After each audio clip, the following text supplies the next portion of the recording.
World Antibiotic Resistance Awareness Week, and in South Africa high levels of antibiotic resistance exist mostly due to incorrect antibiotic usage.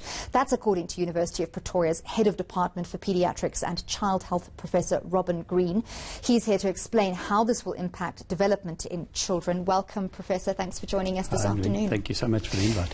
Right, so first off, Prof, if we're going to raise awareness about antibiotic misuse, we need to be very clear. We're all guilty. So tell us about that. So you're absolutely right. We can't lay the blame nor the solution, interestingly enough, at the door of one person or one group of individuals. We're all responsible. Individuals in the public, people and their children are demanding antibiotics of doctors or pharmacies. Pharmacies are giving out antibiotics. Doctors are prescribing unnecessary antibiotics. Even I said to you beforehand, in the farming community, we use antibiotics to fatten up animals so they taste better for humans. Okay. So all of us have a role to play in the reason and turning off the problem. Okay, so tell us, before we get to the solutions, what's the impact of antibiotic misuse? We've all heard about terms being bandied about like antibiotic resistance and the rise of superbugs. What does that mean? Well, that's exactly one of the problems of antibiotic abuse and misuse, is that we've created a number of bugs, superbugs as you call them, out there.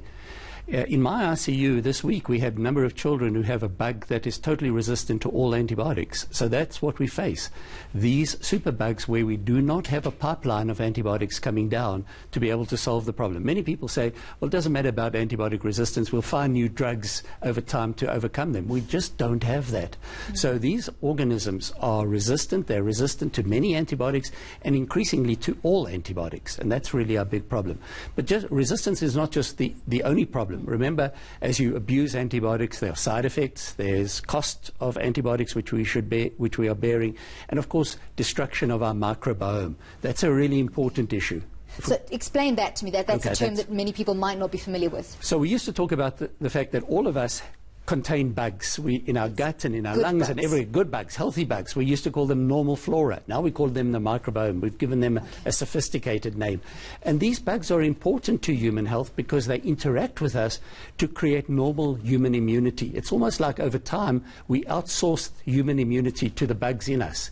And so we have this relationship with the microbiome that creates normal immunity. If you destroy that microbiome, which we're doing in young children, this is leading to an increase in chronic inflammatory disorders, allergy, asthma, hypertension, diabetes. All of those things are associated with dysbiosis of the microbiome. Right, so with these sort of consequences in mind, what can we do? It's, as you said earlier, we're all guilty of antibiotic misuse. Sure.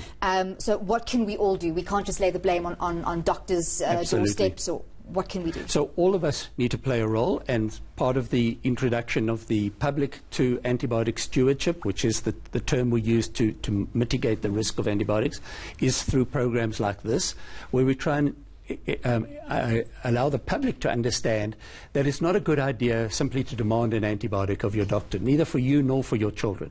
So there are certain patterns of disease which are typically viral and never have a bacterial cause, where you don't need an antibiotic, like having a cold in the middle of winter or a sore throat. Those are not bacterial illnesses that need an antibiotic. So we need to stop the need for an antibiotic. So just on that point, if, let's say, I'm a mother, I have a small child, my child is ill, it seems to be getting worse. I go to the doctor, the GP or a pediatrician and say, well, my child is sick, we need to nip it in the bud now.